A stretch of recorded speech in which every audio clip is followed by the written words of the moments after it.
Dengan 5 ini kalau kita amalkan, insya Allah Allah akan selamatkan kita dari fitnah akhir zaman ini. Yang pertama, manfaatkan waktu, kerana waktu di akhir zaman ini yataqarabuz zaman. Kerana waktu semakin dekat tak terasa hilang berlalu. Maka isilah waktu ini dengan ibadah. Jangan sampai ada waktu yang kosong.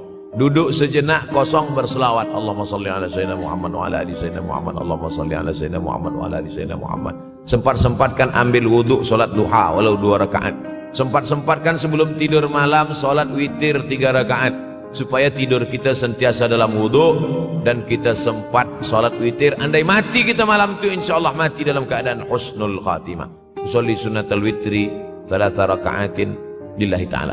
Nanti malam jaga tidak witir lagi, hanya tahajud saja. Sempat-sempatkan solat tahajud. Elok amat sangat baik solat wudhu 2 rakaat. Usolli sunnatal wudhu rakaatain lillahi ta'ala. Selepas solat wudhu, solat sunat taubat. Usolli sunnatat taubat rakaatain lillahi ta'ala. Selepas solat sunat taubat, solat sunat hajat. Usolli sunatal hajat. Selepas itu barulah solat sunat tahajud 8 rakaat. Nak tambah lagi 10, 12, 14, elok, tak salah, karena dia tiada batasan. Adakah sahabat Nabi yang melakukan ini? Ada. Qatadah bin Nu'man, dari selepas Isya sampai azan subuh.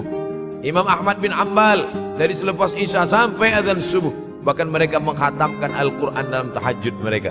Maka bahkan ada imam yang disebut dengan As-Sajjad, kerana banyak sujud kepada Allah Subhanahu wa ta'ala.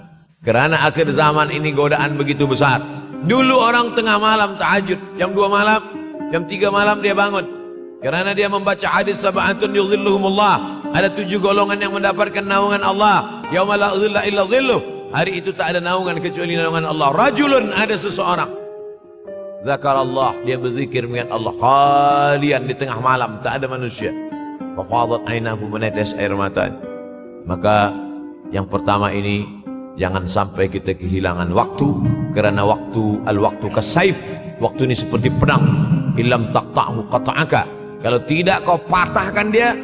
Kalau kau dapat pedang, patahkan. Sebab kalau tidak kau patahkan, dia yang akan memotong engkau, mematahkan tulang-tulang engkau. Waktu ini kalau tidak kita manfaatkan, kita akan ditanya tentang waktu, kemana saja waktu yang sudah kau pakai. Inna sam'a, pendengaran, wal basar, penglihatan, wal fuad, hati, kullu ulaika kana anhu mas'ula. Semua akan disoal, semua akan diminta tanggung jawab di hadapan Allah. Kemana waktu yang sudah aku bagi dulu engkau pakai? Yang pertama nanti ditanya, la tazulu qadama 'abdin yaumal qiyamah. Kaki anak Adam tidak akan bergeser, tidak akan beralih dari tempat tegaknya pada hari kiamat. Hatta yus'al, sampai dia disoal, sampai dia ditanya. La tus'alunna yauma idzin 'anin na'im. Banyak yang akan ditanya nanti. Tapi Nabi bagi tahu, di antara yang akan ditanya dari sekian banyak nikmat itu, 4. Yang pertama, an umrihi fima afnah. Umur kemana engkau habiskan? Hari ini ada anak-anak muda belia umurnya 17 tahun. 17 tahun habis menghafaz Al-Quran. 17 tahun habis iktikaf dalam masjid.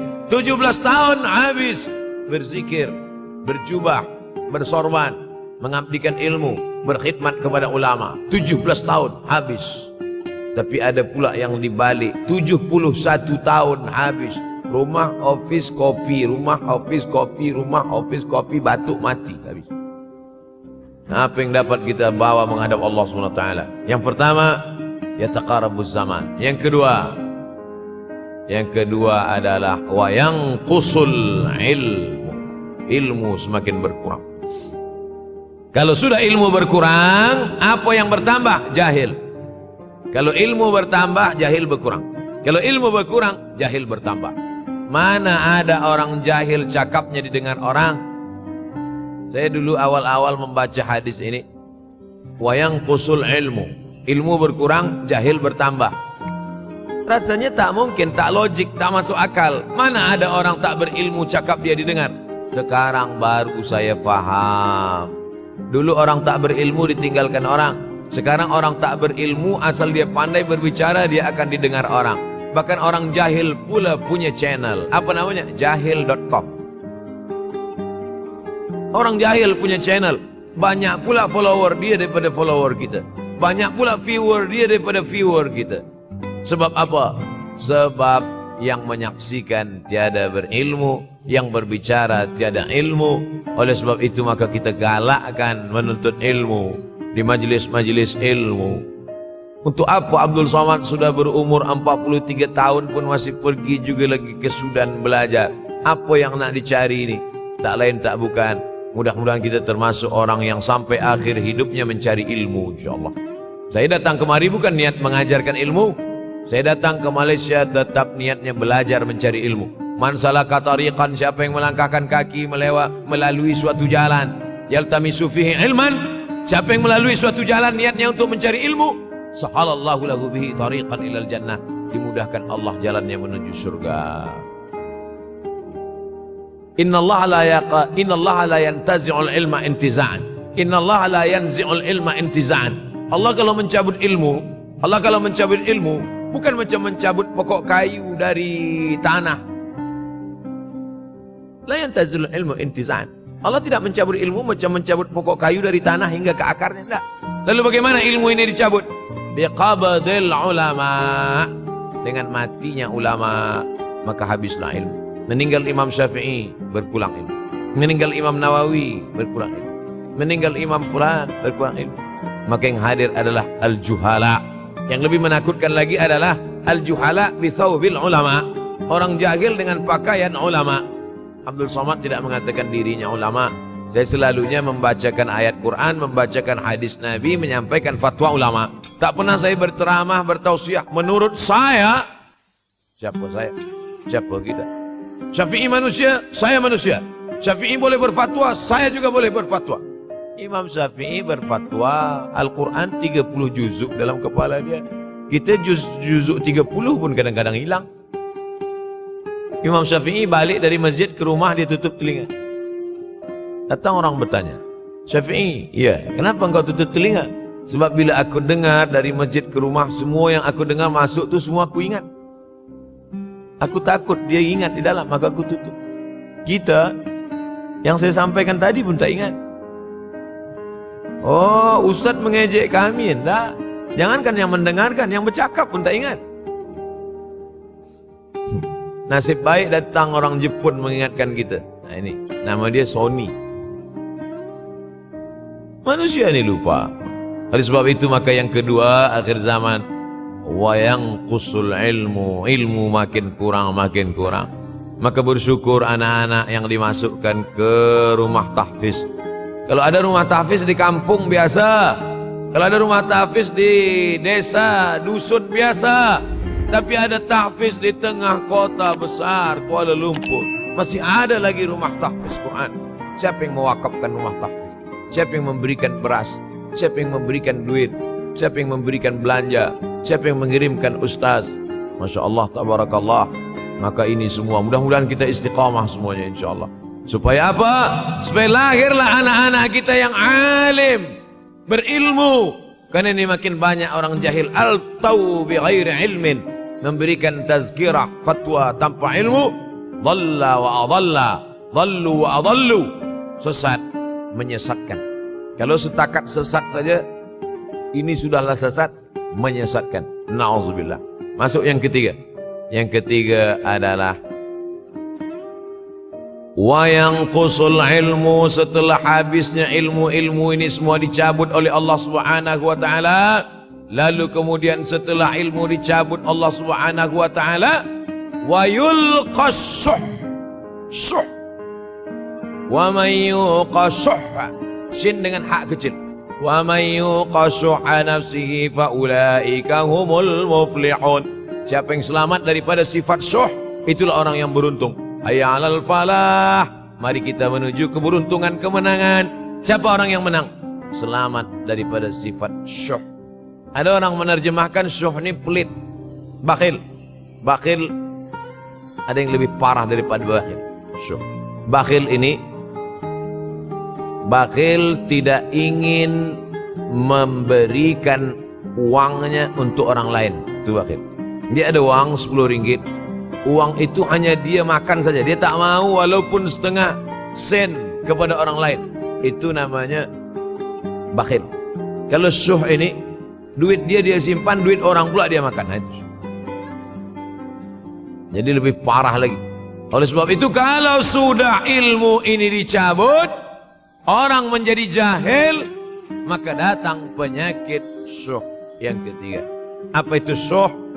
Hubbud dunya, hubbul mal, wa tuhibbul mala hubban jamma. Engkau sayang kepada harta amat sangat sayang. Dia pegang semuanya sampai tak meleleh, tak menetes walaupun satu tetes. Akhirnya mereka inilah pendusta-pendusta agama. Ara'aital ladzi yukadzibu biddin.